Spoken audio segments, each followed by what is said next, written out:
Assalamualaikum warahmatullahi wabarakatuh. Welcome back to our course Student Management. This is week 11. Today we would like to two topics. The first one is student management, second one is facilities management. Facilities management will be conducted through discussion that will be put at the end of this slide. Everyone, make sure when you are running an organization, in educational institutions, make sure that you really organize this area: curriculum management, students, facilities, teachers, staff, and finance management. So you need to pay attention on this area and then make sure all these are well managed, and then it will determine the quality of your output or outcome. Well, student becomes crucial because we manage students. I think that's not easy to manage people, but yes, so that's why we need to make sure we have a clear and great process, the good quality of process. So we would like to proceed all kind of inputs, whatever the quality of input we have, but as long as we prepare like good and clear process, I think it will result such great output as well. Mainly if we have such great input, I mean best quality of input and good process, so it will be really amazing, the combinations between good input and good process, so it will result such a great output, and then they will make such a bigger impact in the society. So student management is really important. It is the management is part of the process, the student is part of the input, and management, I think, is part of the process. How would you like to proceed the students? How would you like to develop the students during the process? Well, student management is about managing how the students from enrollment to graduations. Yes, in every educational institution has visions and missions and then objectives that they would like to achieve after all learning process have been run, and then yes, I think enrollment become the stepping stone and graduations become the last point of all of the last process that students would like to pursue.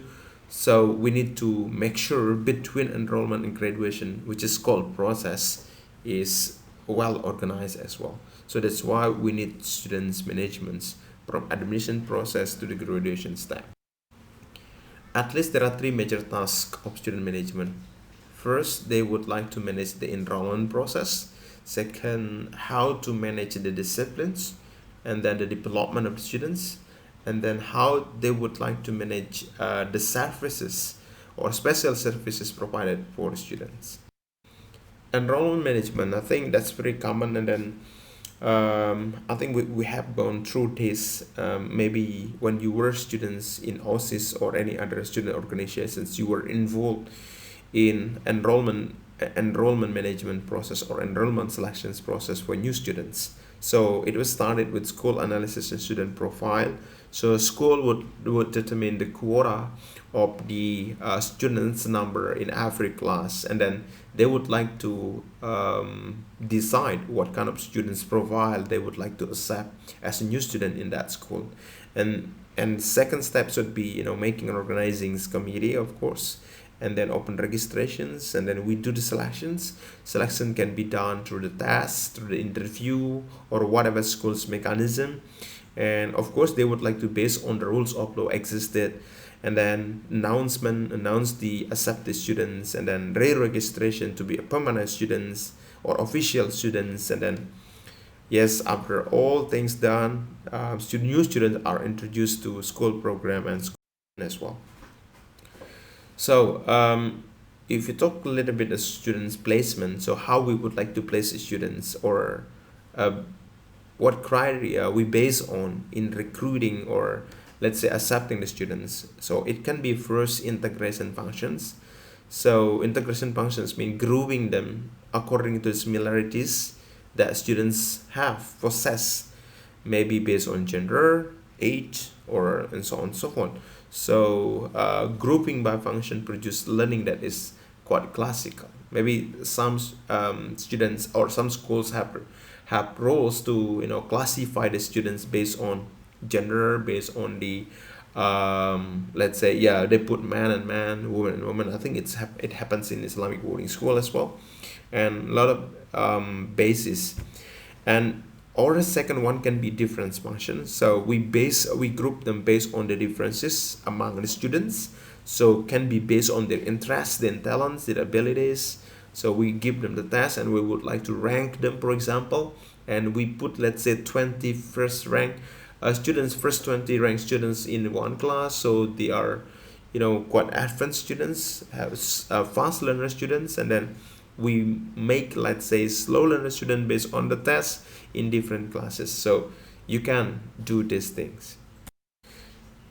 A second major task of school management or student management is we would like to manage their disciplines and students development. So we can do at least three things: doing inner control technique. So we would like to fostering self-discipline from students.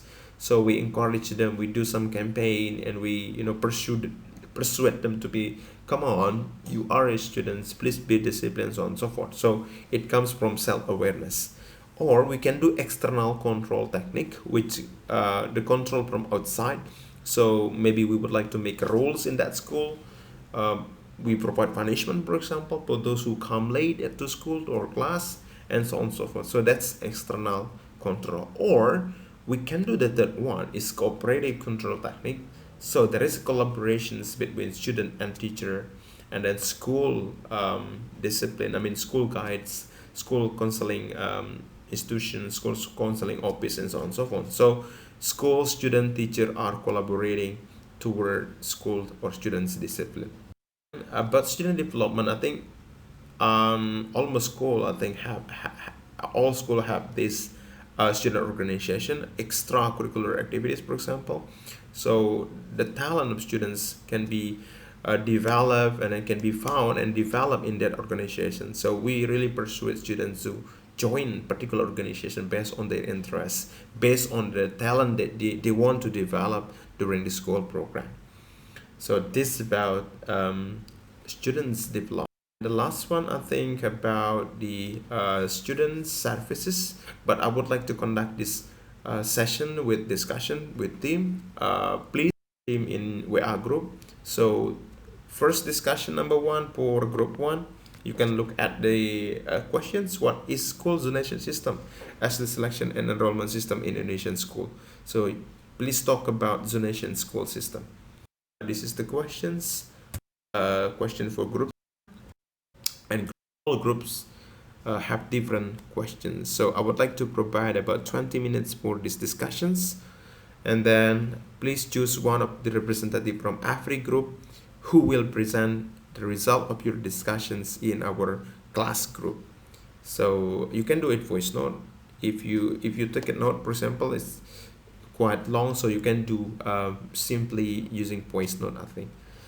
Thank you.